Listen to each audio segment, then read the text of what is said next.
Intelligence care institute bio blogging session में आप सभी का स्वागत है। आज हम लोग दोबारा से वही सारी प्रोसेस की बहुत सारे क्वेश्चंस पूछेंगे और मोस्टली वही क्वेश्चंस हम पुटअप करते हैं जो चांसेस होते हैं आने के। ठीक है ना। तो पहला क्वेश्चन स्क्रीन पे है कि हिस्टोन प्रोटीन प्रोकैरियोट में पाई जाती है या यूकैरियोट में?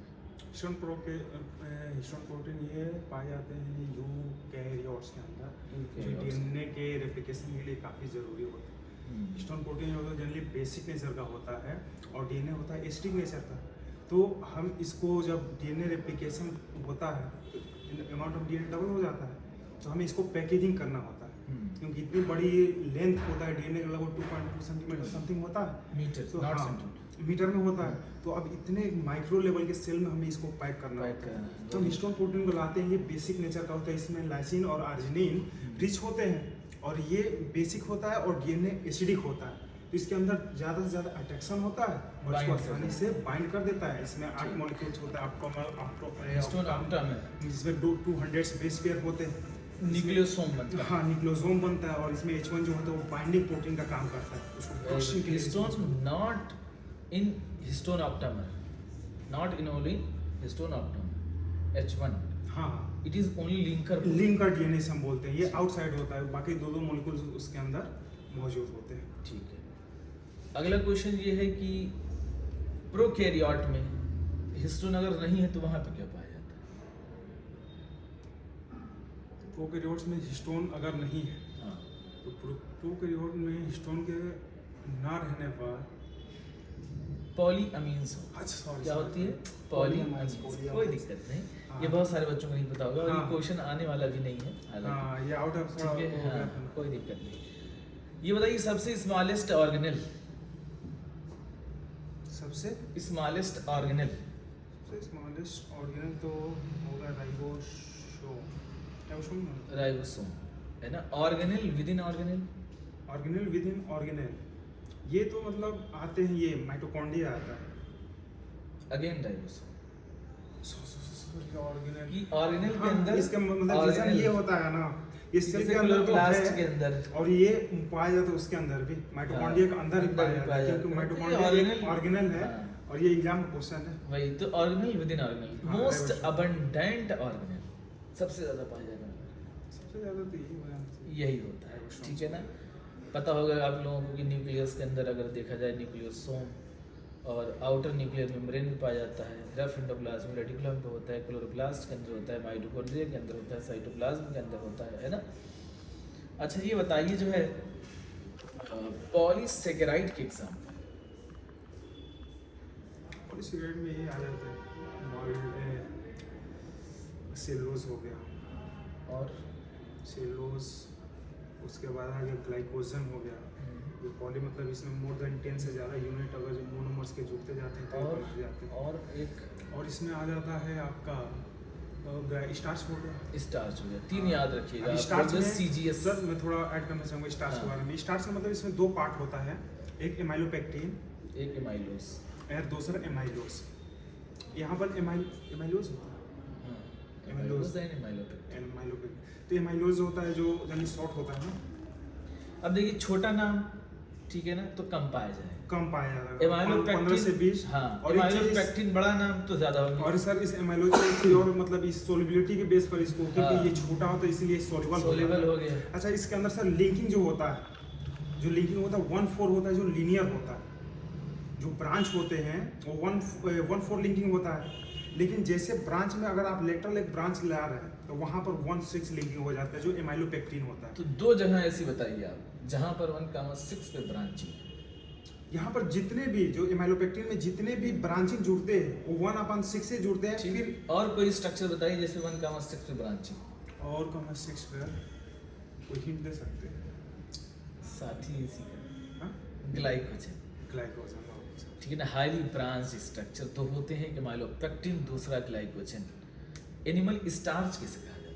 एनिमल स्टार्च वही ग्लाइकोजन होता है। ग्लाइकोजन कहते हैं। ग्लाइकोजन का स्टोरेज कहाँ होता है? स्टोरेज होता है हमारे वही लिवर में होता है, और हमारे जो एडिपोज टिश्यू है वहाँ तो फैट हो जाता है। लिवर ही के अंदर मोस्टली मतलब इसका एक जगह और हाँ, ये एडिपोज टिश्यू मेनली बेनीथ होता है। लीवर और मसल्स, लीवर और मसल्स में ग्लाइकोजन, अगर ये दोनों ऑप्शन में ना हो, ये पीजी लेवल पे जैसे हम लोगों को हाँ, आया है, तो तो कि किडनी में भी ग्लाइकोजन स्टोर होता है, ठीक है ना। अगर लीवर लीवर और में मसल्स नहीं है नहीं, तो आप इसको किडनी ऐसा- लगाएंगे। और सबसे ज्यादा ग्लाइकोजन जो होता है वो कहाँ होता है, लीवर में होता है या मसल्स में होता है? होना तो जो मसल्स में, मसल्स हमारी बॉडी में हाँ, मसल ज्यादा, लेकिन अगर परसेंटेज वेट के बेसिस पे पूछे हाँ। तो हम लीवर लगाएंगे। ये percent surface area basis surface पे जो area है से तो तो हमारा ज़्यादा। जो है लीवर चला जाता है, ठीक है ना। परसेंटेज वेट कितना होता है तो लीवर जाएगा, ठीक है ना। वैसे मोस्टली हमारे पाया जाता है मसल्स के अंदर। अच्छा ये बताइए जो है कि क्रोमोसोम टेम्परेरी डबल होते हैं किस फेज में? क्रोमोसोम तो मतलब डबल, उसके अंदर डीएनए कंटेंट डबल हो जाता है ना। टेम्परेरी डबल कहाँ होते हैं क्रोमोसोम?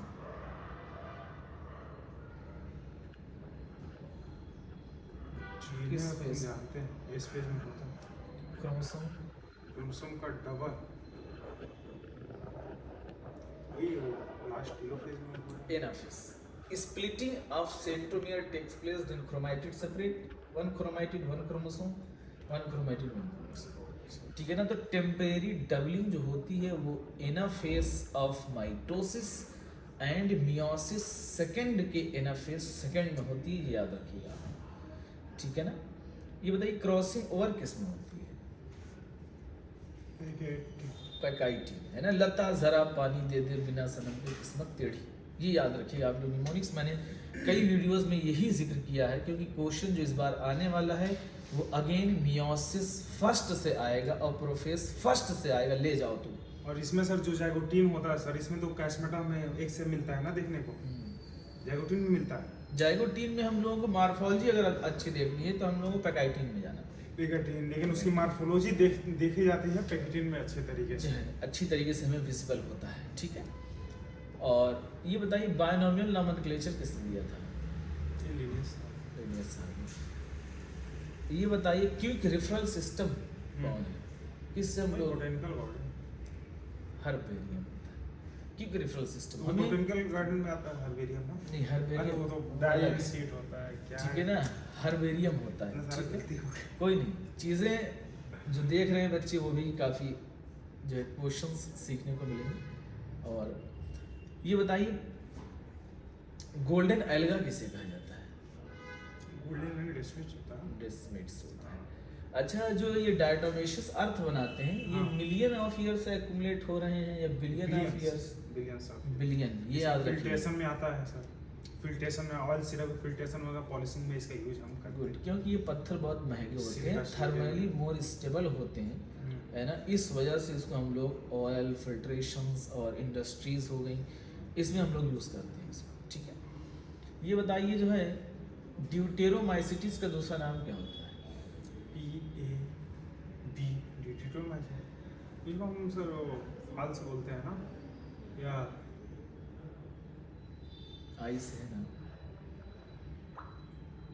इम्परफेक्ट। हाँ वही, मतलब फाल्स हम बोल रहे हैं, इम्परफेक्ट। इम्परफेक्ट क्यों इम्परफेक्ट कहते हैं? इसमें सेक्सुअल एक्सचेंजेस नहीं पाए जाते। हाँ, सेक्सुअल रिप्रोडक्शन एब्सेंट होता है। जैसे ये इसमें- सेक्सुअल रिप्रोडक्शन किस में एब्सेंट होता है?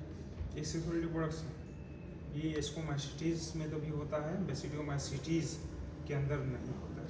याद रखना, bats BADS, basidiomycetes asexual absent है, ड्यूटेरोमाइसिटिस इसमें जो फ्यूजन होता है, दो अलग अलग जो पार्ट्स होते हैं वो आकर फ्यूज होते हैं। यानी हम लोग अगर कहें, पूछा जाए कि डाइकैरियन फेस कहाँ पाया जाता है, ये एस्कोमाइसिटीज तो याद रखना बाध, बेसिडियो और एस, एस्कोमाइसिटीज के अंदर। ठीक है ना। फ्रूटिंग बॉडी कहाँ पाई जाती है?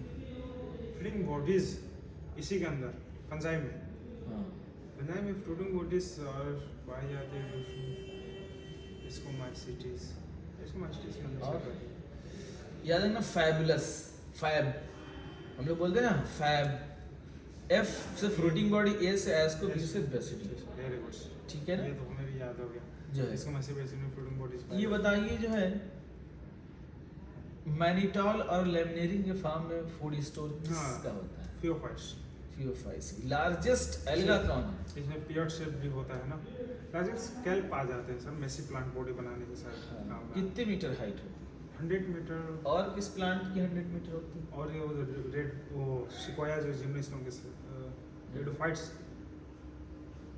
नहीं इसका तो आइडिया नहीं। यूकेलिप्टस एंजियोस्पर्म का मेंबर है, ठीक है, एनसीईआरटी ने मेंशन किया है, मेंशन है मेंशन है, यूकेलिप्टस, ठीक है ना, एंजियोस्पर्म में जाके पढ़िएगा वहाँ मिलेगा। यूकेलिप्टस सफेदा बोलती है इंडिया का सबसे बड़ा सबसे लंबा वृक्ष है, और पूरे वर्ल्ड की अगर हम लोग बात करें तो सिकोया है, ठीक है। अच्छा ये बताइए जो है दूसरा इम्पोर्टेंट क्वेश्चन कि रेडियल सिमेट्री कहाँ पाई जाती है? रेडियम, इसको हम आरसीसी जो ढलाई होती है उसमें सिलेंडर एकाइनोडर्मेटा के अंदर, एकाइनोडर्मेटा के अंदर सर एक खास बात होती खास है। दो बातें हम उसमें देखें, एक तो स्पाइनी बॉडी होती है, दूसरा इसमें रेडियल सिमेट्री देखने को मिलेगा, और इसमें वाटर वास्कुलर सिस्टम होता है। और इसमें एक खास चीज़ और बताई नहीं आपने, इसके कि अंदर जो माउथ और इसका जो लार्वा होता है उसमें कौन सी सिमेट्री? उसमें हो जाता है वो बाइलेटरल हो जाता है, लेकिन इसका ये मतलब याद करने का अच्छा तरीका होता है सर, मैक्सिमम समय जो रह रहा है उसको हम प्रीफर कर रहे हैं, इसलिए रेडियल आ जाता है। एडल्ट के बेसिस हमेशा सिमेट्री जो डिसाइड होती है फाइलम की वो एडल्ट के बेसिस पर डिसाइड होती है, ठीक है ना, कि लार्वा के बेसिस पे। तो हम लोग एडल्ट के बेसिस पे इसकी सिमेट्री रखते हैं, ठीक है।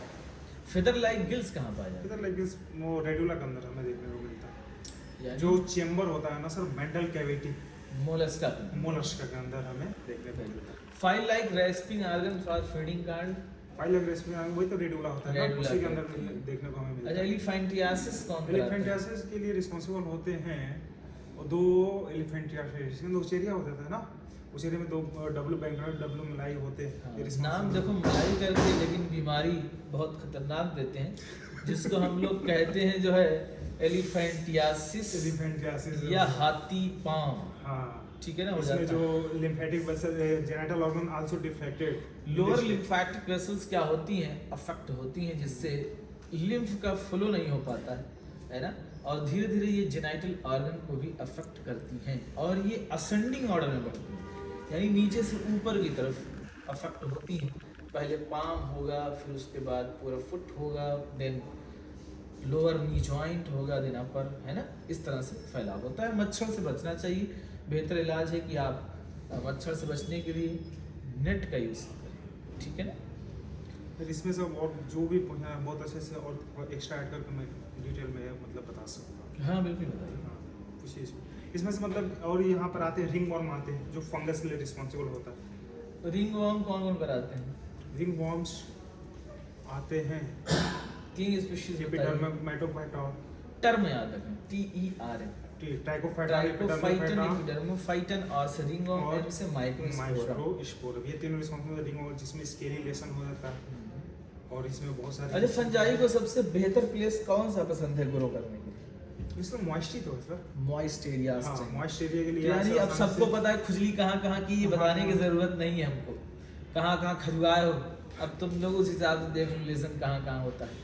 जहाँ पे दो बॉडी के स्ट्रक्चर्स टच कर रहे हैं, बिटवीन टू फिंगर, ठीक है ना, एक्सिलरी रीजन, जेनाइटेलिया रीजन, है ना, स्काल, ये सब जगह पे जो है फंगल ग्रोथ होती है। अच्छा ये बताइए जो है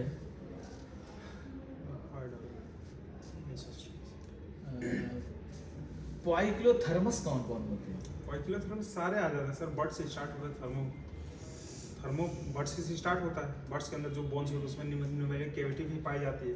थर्मल पॉइक्लोथर्मस ऐसे होते हैं जो अपने आप को टेम्परेचर के हिसाब से नहीं रखते, जैसी टेम्परेचर हाँ वैसे वही कोल्ड ब्लडेड होते हैं। कितने परसेंट होते हैं? ये तो सर मैक्सिमम 99% शायद होते हैं सर, ये इकोलॉजी का शायद मतलब 99% होता है, ये इकोलॉजी का है, ये टर्म इकोलॉजी का है, लेकिन मतलब इसमें हम इससे आइडिया हम ऐड करेंगे। हाँ इसमें इसको ऐड तो करना ही है। और जिसको कन्फार्मर वहाँ कहा गया है, कन्फार्मर का, ठीक है। और एक जो था एक कन्फार्मर, एक पार्सल रेगुलेटर था, एक रेगुलेटर तो कांस्टेंट है, कन्फार्मर तो ये चेंज हो रहे हैं, और पार्सल रेगुलेटर में लिजार्ड आ जाता है सर, बिहेवियरल चेंजेस देखने को मिलता है देखने को उसका लिजार्ड में। वो कुछ समय तक हीट एब्जॉर्ब करता है, जब वो एक्सेस होने लगता है फिर अपने प्योर चला जाता है अपने शेडी प्लेसेस में चला जाता है ना। बिहेवियरल एडेप्टेशन के एग्जांपल एक और बताइए आप, अगर बात छेड़ दी है। हाँ तो ये तो नीट एग्जाम में भी आया होगा। बिहेवियरल एडेप्टेशन के एग्जांपल एक और बताइए। तो लिजार्ड बता दिया आपने, हाँ। दूसरा वार्बलर्स बर्ड पढ़ा, मैं ऑर्थर Warblers। साहब ने। एक पेड़ पर 5 हाँ, बर्ड रह रही थी, 5 आपस में कंपटीशंस अवॉइड कर Avoid रही करने थी के लिए। क्योंकि बिहेवियरल एडेप्टेशन था Adaptations में, हाँ। कि आप सुबह में खाना खा लीजिएगा, हम दोपहर में खाना खा लेंगे, हम शाम में जाएंगे खाना खाने, तो avoid the competitions between the organism. ठीक है ना, मैं ऑर्थर साहब ने बात कही थी जो है। एक डब्ल्यू से वार्बलर, डब्ल्यू को उल्टा कर दो एम, मैं एक ऑर्थर। ठीक है ना, ऐसे याद रखना साइंटिस्ट का नाम। जो 2 एग्जांपल्स हैं बिहेवियरल एडेप्टेशंस के, आप लोग याद रखिएगा। नीट एग्जाम आया हुआ है। हाँ, सारे क्वेश्चन मैक्सिमम आए हुए हैं। ये बताइए जो है जाइगोमॉर्फिक के एग्जांपल। जाइगोमॉर्फिक, एक्टिनोमॉर्फिक एंड एक होता है एक्टिनोमॉर्फिक, मस्टर्ड, धतूरा, चिली, जाइगो, पी बिन गुलमोहर कैसी है हाँ, जाइगोमॉर्फिक। बिना गुलाब के प्यार कैसा जोया। बिना यानी बीन, गुलाब यानी गुलमोहर, प्यार यानी पी, कैसा यानी कैशिया, जोया यानी जाइगोमॉर्फिक। ठीक है ना, इस तरह से भी याद कर सकते हैं आप। और ये एयर सिमेट्रिक होता है, ये एक होता है चाना होता है, काना होता है। कन्ना। अब इसमें और सर स्टेमन के जो स्टेमन के बेस पर 2-3 चीजें आती हैं सर। एक तो होता है मोनोएडेल्फस, पॉलीएडेल्फस और डायडेल्फस। डायडेल्फस। मोनोएडेल्फस के अंदर चाइना रोज आ जाता है। डायडेल्फस डीपी, उसमें पी मटर आ जाता है। और पॉलीएडेल्फस जैसे सिट्रस वगैरह होंगे इसके अंदर। तो याद रखिएगा, मोनू चाइना के डॉन पे पॉलीस्री। ठीक है ना, ऐसे याद कर सकते हैं, मोनू चाइना के डॉन पे पॉलीस्री। और वेरिएशन आ जाता है जो स्टेमन में, वो साल्विया साल्विया, मस्टर्ड में देखने को मिलता है। साल्विया। ठीक है ना, आप बताइए लिलिएसी फैमिली के एग्जांपल। लिलिएसी, हाँ, लिलिएसी में सर इसको तो याद नहीं किया। याद रखना, कोच हाँ, सर, गॉड याद आ गया। Medal visas. हाँ, इसमें हम लेते हैं आसपास टैलेंटेड कोच, ऐसे करके आस स्पार्गस हाँ, पास स्पार्गस टैलेंटेड, टी से ट्यूलिप होगा, ट्यूलिप आसपास टैलेंटेड कोच कॉल्सिसी, कॉल्चिसी, ग्लोरियोसा। देखिए याद रखिएगा, हमारी न्यूमेरिक्स दोनों सॉरी, कोच दोनों याद कर सकते हो जो अच्छे लगे। कोच यानी colchicine, got gloriosa, O for ornamental, T for tulip, coach got medal, medicine aloe vera, सब लोग यूज करते हैं। वीजास, वेजिटेबल एस्पैरागस। ठीक है ना जो है। अच्छा ये बताइए जो है, ring arrangement of vascular bundle किसकी ये कैरेक्टरिस्टिक्स? डाइकॉट का वो कौन सा डाइकॉट के डाइकॉट? स्टेम्स के अंदर, डाइकॉट स्टेम का स्टेम के अंदर ये बेस्ट फीचर होता है। अच्छा, स्कैटर्ड वेस्कुलर बंडल। हाँ, ये तो मोनोकॉट गया ना सर। मोनोकॉट क्या? ये नीट में आया वो क्वेश्चन है, इसको मोनोकॉट क्या? मोनोकॉट स्टेम ही है। Monocot stem. हाँ, अच्छा, pith is well developed in will monocot stem, sorry root, monocot roots. और मोनोकॉट रूट में वेल डेवलप्ड होता है जो पिथ और होता है। और मोनोकॉट मिस्टर 10 याद रखना, monocot root dicot stem. Stem, हाँ, ठीक है ना, pith is well developed in mister 10। Monocot That's it. Tissue. ठीक है ना, मोनोकॉट रूट डाइकॉट। और सर यहाँ पर 2 और आते हैं, जैसे स्प्रिंग वुड और ऑटम। इसको ये इस बार नीट के इसी बार के एग्जाम मतलब वो क्वेश्चन था, SLL, इससे spring wood light colour, low density and large amount में पाया जाता है। Large xylary element. हाँ, large element, low density and light in colour. और ऑटम वुड हो जाता है डार्क इन कलर, और लेट वुड भी कहते हैं। लेट वुड भी कहते हैं। डार्क कलर होता है, कम होता है। हार्ड वुड कैसे बनती है? हार्डवुड सर इसमें डिपोजिशन हो जाता है ना, इसका- अलग अलग जो यही पॉलीसेकेराइड्स वगैरह होता है, कौन सा? लिग्निन, नाम सेलुलोज, बताइए। हेमिसेलुलोज, लिग्निन का डिपोजिशन हो जाता है, ये डेड हो जाता है। ये याद water का- रखिएगा, टार्गो। हाँ, वाटर कंडक्शन नहीं करता है। ठीक है ना, याद रखना, TARGO. T for tannin, A for aromatic substance, R for resin, O for oil, G for gums. TARGO याद रखना, याद रखना, टार्गो। ये वाटर बताइए- कंडक्शन नहीं करता, ये बिल्कुल। रिस्पॉन्सिबल होता है स्ट्रेंथ के लिए, मैकेनिकल स्ट्रेंथ के लिए। इससे लकड़ियाँ जो होती हैं ये बहुत महंगी होती हैं, और इससे जो बेड वेड बनाए जाते हैं ये भी काफ़ी महंगे होते हैं, क्योंकि माइक्रोवेल एक्शन इसमें जल्दी हो नहीं पाता। ये लकड़ियाँ बहुत साल तक चलती हैं। ये बताइए लाइफ स्पैन आप बताइए क्रो का। नहीं, ये अभी याद नहीं। यानी 15 ईयर होता है। 15 अच्छा, इस सिलेबस में है, हाँ, बिल्कुल है, ये सिलेबस का पार्ट है। सिलेबस का पार्ट हम है। सोचे लाइफ part स्पैन है ऑफ ही पैरेट, नहीं, ये हमने याद, पहले हम पढ़े ही नहीं। पहला आज चैप्टर तक नहीं पढ़े। पढ़िए इसको। अच्छा, इसको छोटा सा पढ़ेंगे। टॉपिक है ना। और ये बताइए जो है कि एम्ब्रियोसैक के फॉर्मेशन के लिए हमें कितने मियोसिस, कितने माइटोटिक डिवीजन कराने पड़ते हैं? एम्ब्रियो एम्ब्रियोसाइट के फॉर्मेशन के लिए कितनी मियोसिस कितने माइटोटिक डिवीजन कराने पड़ते हैं? ये है एनसीईआरटी के हमें एक मियोसिस 3 माइटोटिक डिवीजन कराने पड़ते हैं। बताइए आठ कितने होता है। सेल कितने न्यूक्लियस होते हैं? इसमें तो हाँ ये तो में तो 7 सेल होता है 8 न्यूक्लियस होता है ये भी सेल 7 Seven. सेल 7 ऐसे बोलना, सेल 7 न्यूक्लियस है ना। अरेंजमेंट बताइए कैसे होता है? 3 ऊपर होता है जो एंटीपोडल, 3 नीचे, बीच में 2 पोलर न्यूक्लियाई। तो इसमें सर जो 3 होते हैं जिसमें से 2 सिनर्जिट बनाती है, एक बनाता है सर। मिला के क्या बोलती है? इसको एग अपरेटस बोलते हैं। स्पोलैरिटी क्या होती है? जो इसका एग अपरेटस ये तो अलग अलग होता है, एक का डिप्लाइड हो जाता है, एक का मोनोप्लाइड होता है। नहीं। हाँ आफ्टर मियोसिस जितने भी स्ट्रक्चर बनते हैं याद रखना वो हम्म। हमेशा हैप्लॉइड होते हैं। हाँ तो वो मोनोप्लाइड ठीक है, तो हैप्लॉइड सारे होंगे, सारे सिनर्जिट सेल भी हैप्लॉइड। अब यहाँ पर जो सर 2 सिनर्जिट बन रहे थे ये एक अपरेटस बनाते हैं, जिसमें फिलिफॉर्म अपरेटस बोलते हैं। फिंगर लाइक स्ट्रक्चर होता है। हाँ जो गाइड करता है, इसका फंक्शंस गाइड करता है ना, guide the entry of pollen tube Pollen into the tube. Vowels. और क्या फंक्शंस यही भी माइक्रोपाइल होते हैं। माइक्रोपाइल का क्या फंक्शन? माइक्रोपोलन ये सर यहाँ पर इंटेगुमेंट नहीं होता है, तो सर ये ऑक्सीजन और CO2 का रिमूवल के लिए भी रिस्पॉन्सिबल होता है सर। और सर इसमें ऑक्सीजन दिए तो हो गया, और कुछ वो एक्सट्रेटिव प्रोडक्ट को रिमूव करने के लिए, और सर उसकी एंट्री के लिए, हाँ एंट्री पोलन ट्यूब की एंट्री के लिए। अच्छा बहुत मेल गैमेट बनते कैसे हैं? Male- किसके डिवीजन से मेल गैमेट बनते हैं? वही सर स्पोरेंजिया जो स्पोर होते हैं, स्पोरेंजिया के अंदर जो स्पोरोजिनस टिश्यू होते हैं उसके अंदर कुछ सेल्स होते हैं, न्यूसेलस के अंदर स्पोरोजिनस टिश्यू होता है, वो सेल्स स्पोर मदर सेल्स बोलते हैं, माइक्रोस्पोर मदर सेल, उसके डिवीजन होता है, तो वो 1 से 2, 2 से 4 ऐसे आगे चल कर। सिर्फ ये बताओ मेल गैमेट बनता कैसे? कौन सी सेल डिवाइड करती है? Sporogenous tissue. जनरेटिव सेल जब डिवाइड करती अच्छा है मैं तो दो है। उसके अंदर Direct. उसमें 2 पार्ट होता है। देखिए। अच्छा पोलन ग्रेन्स के अंदर हाँ। ये काम हो रहा है, क्योंकि जब टू pollen- द पॉइंट हाँ। आंसर करो। ठीक, मजा आ जाएगी। इतनी कहानी के पीछे न जाए, है ना। जनरेटिव सेल डिवाइड करती है माइटोटिक डिवीजन, देन ये फॉर्म करती है 60% ऐसी दो सेल्स होती हैं जो 2 सेल स्टेज होती है, 40% जो 3 सेल स्टेज होती है। और यही रेशियो एक जगह है, बताओ। हाँ यही 60 और 40 का कहाँ? एनसीईआरटी में। रेशियो हाँ, इसमें स्पर्म में याद करो 40% अच्छा, अच्छा, vigorous motility, Vigorous 60% motility normal shape and size. Size. तो ये दोनों चीजें मैच करती हैं, इंटरलिंक हो गया। है ना जो है। और ये बताइए जो इस पर मैक्रोजेनेसिस के पूरे पाथवे बता सकते हैं? स्पर्मेटोजेनेसिस यानी स्पर्म का बनना। हाँ। सर देखिए टेस्टिस में 2 सेल्स होते हैं, एक जेनेटिव सेल्स होती है, जर्म सेल्स होती है, और दूसरा होती है सर्टोली सेल्स होती है। तो जर्म सेल्स वो प्रोड्यूस करती है स्पर्म, और ये जाकर इम्बेडेड होते हैं सर्टोली सेल का दूसरा नाम क्या होता है? सर्टोली सेल नर्व सेल्स हम बोलते हैं। और ये दूसरा- nutrition और देते तीसरा हैं। नाम? तीसरा नाम तो मदर सेल, हाँ, चौथा नाम चौथा नाम father. Supporting cell. Supporting cell. अच्छा हाँ सब बोले, तो उसके बाद वहाँ से ये पूरी तरीके से इनका ग्रोथ वगैरह होता है, और इनको इनकी एनर्जी को कंजर्व कर दिया जाता है, वो धीरे जैसे जैसे बाहर आते हैं। तो बनता कैसे? तो स्टेप बताओ। हाँ तो सर यहाँ पर जो सेल्स होती है डिप्लॉयड होती है, ठीक हम लोग डिप्लॉयड होते हैं।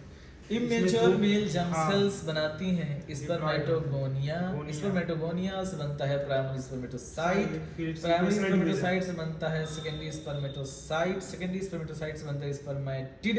स्पर्मेटिड से बनता है स्पर्मेटोजोआ। स्पर्मेटोजोआ जब सेमीफिलस ट्यूब्यूल्स निकलता है तो ऐसी प्रोसेस को कहलाता है स्पर्मिएशन। ठीक है ना। तो ये सारी चीजें आप लोग बहुत अच्छे से पढ़िएगा। Meiosis first and meiosis second. Meiosis second also known as mitotic division. ठीक है। तो पूरे स्पर्म को मैच्योर होने में कितना दिन लगता है? अरे एक दिन 72 दिन लगता है स्पर्म को मैच्योर होने में। तो बचा के रखो भैया जो है। 72 दिन से, लेकिन बनते तो डेली 12 मिलियन से ज्यादा तो बनते उससे नहीं फर्क पड़ता है। मैच्योर होने में कितना दिन बच्चों? 12 दिन। और मैच्योरेशन होता है किस पार्ट? और एपिडर्मिस एपिडिडाइमिस में होता है। ठीक है ना। फंक्शनली स्पर्म जो एक्टिव होता है मैच्योर होता है जो है ना। प्राइमरी स्टोर हाउस कहा जाता है। अच्छा, जिफ्ट का फुल फॉर्म बताइए। Gift zygote ice intra fallopian transfer, ठीक है। गिफ्ट का फुल फॉर्म?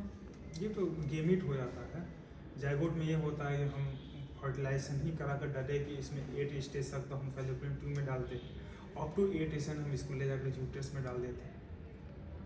अप टू 8 हम लोग जिफ्ट करते हैं, मोर देन 8 IUT करते हैं। अच्छा सॉरी, हाँ छोटे से कॉन्सेप्ट अब बहुत सारे बच्चे गलत करते हैं, तो अब इसका कॉन्सेप्ट मैं थोड़ा सा समझा दूं आप लोगों को। Zygote intra fallopian transfer, fallopian tube में जब हम ट्रांसफर करेंगे तो अप टू 8 ब्लास्ट में करेंगे, क्योंकि वहां से जब वो मूव करके आता है, इम्प्लांटेशन होता है यूटेरस में, तो 7 दिन ले लेता है, तब तक वो डिवाइड कर जाएगा, ठीक है ना। मोर देन 8 ब्लास्टोमियर अगर बन गया है तो हम उसको फैलोपियन ट्यूब में ना करके हम उसको यूटेरस में करेंगे, क्योंकि अगर फैलोपियन ट्यूब में कर दिया हो सकता है इम्प्लांटेशन वही हो जाए, तो ये कहलाएगी इक्टोपिक प्रेगनेंसी। तो सबसे ज्यादा चांस इक्टोपिक प्रेगनेंसी का जो होता है वो इन विट्रो फर्टिलाइजेशन जिनके अंदर होता है, उसमें सबसे ज्यादा चांस होता है कि उनमें इक्टोपिक प्रेगनेंसी हो जाए। और इक्टोपिक प्रेगनेंसी सबसे ज्यादा जो होती है वो होती है एम्पुला रीजन में, याद रखिएगा, ठीक है ना जो है। तो गिफ्ट किस में करते हैं हम लोग? ये भैया फीमेल जो अनेबल होती है प्रोड्यूस करने के। तो गिफ्ट किसको पसंद है? फीमेल। फीमेल तो ऐसे फीमेल जो ओवा नहीं प्रोड्यूस कर पा रही उनको हम लोग गिफ्ट कर दे रहे हैं, क्या ओवा, सिंपल जो है, ठीक है।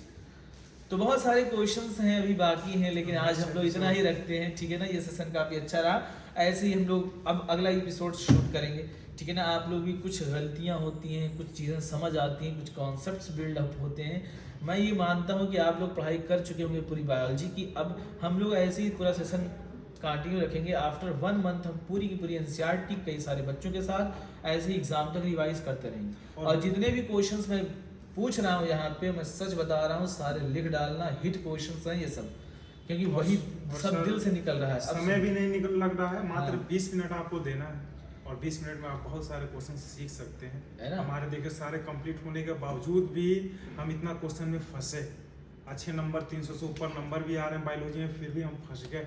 यानी इसका आप ध्यान दीजिएगा, बहुत सारे बेनिफिट मिलेगा। अब आज से हम भी देखेंगे सर, वही ना, क्योंकि बहुत सारे अभी तो हम खैर अभी फर्स्ट टाइम है, हम लोग सेकंड टाइम भी शूट करेंगे, है ना। रिपीट होंगे बच्चे, हालांकि बच्चे बहुत सारे हैं, सारे बच्चे आना चाह रहे हैं इसमें, तो हम पेयरिंग में कर देंगे, लेकिन हम ये सेशन पूरा नीट तक रखेंगे, क्योंकि वही क्वेश्चन मैं पूछता हूँ जो मैक्सिमम चांस होता है आने का। और सब्सक्राइब करना ना अगर पसंद आए तो ठीक है। ओके, बाय बच्चों।